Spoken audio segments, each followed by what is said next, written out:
रात का समय था। चारों ओर पूरा अंधेरा छाया हुआ था।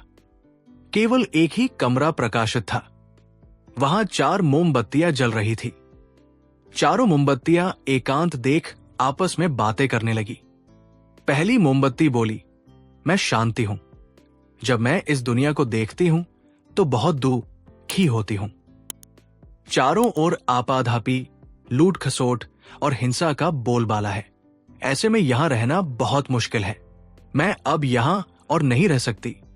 इतना कहकर मोमबत्ती बुझ गई। दूसरी मोमबत्ती भी अपने मन की बात कहने लगी। मैं विश्वास हूं।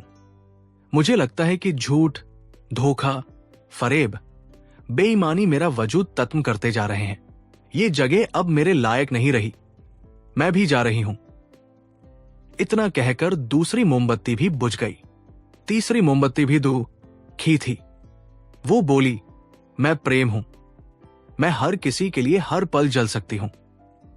लेकिन अब किसी के पास मेरे लिए वक्त नहीं बचा। स्वार्थ और नफरत का भाव मेरा स्थान लेता जा रहा है। लोगों के मन में अपनों के प्रति भी प्रेम भावना नहीं बची। अब यह सहना मेरे बस की बात नहीं। मेरे लिए जाना ही ठीक होगा। कहकर तीसरी मोमबत्ती भी बुझ गई। तीसरी बत्ती बुझी ही थी कि कमरे में एक बालक ने प्रवेश किया। मोमबत्तियों को बुझा हुआ देख उसे बहुत दुख हुआ। उसकी आंखों से आंसू बहने लगे। दुखी मन से वो बोला, इस तरह बीच में ही मेरे जीवन में अंधेरा कर कैसे जा सकती हो तुम? तुम्हें तो अंत तक पूरा जलना था, लेकिन तुमने मेरा साथ छोड़ दिया। अब मैं क्या करूंगा?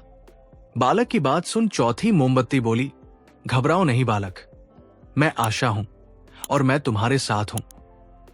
जब तक मैं जल रही हूं, तुम मेरी लौ से दूसरी मोमबत्तियों को जला सकते हो। चौथी मोमबत्ती की बात सुनकर बालक का ढांढस बंध गया। उसने आशा के साथ शांति, विश्वास और प्रेम को पुनः प्रकाशित कर लिया। शिक्षा, जीवन में समय एक जैसा नहीं रहता। कभी उजाला रहता है तो कभी अंधेरा। जब जीवन में अंधकार आए, मन अशांत हो जाए, विश्वास डगमगाने लगे और दुनिया पराई लगने लगे, तब आशा का दीपक जला लेना। जब तक आशा का दीपक जलता रहेगा, जीवन में कभी अंधेरा नहीं हो सकता। आशा के बल पर जीवन में सब कुछ पाया जा सकता है। इसलिए आशा का साथ कभी ना छोड़ें।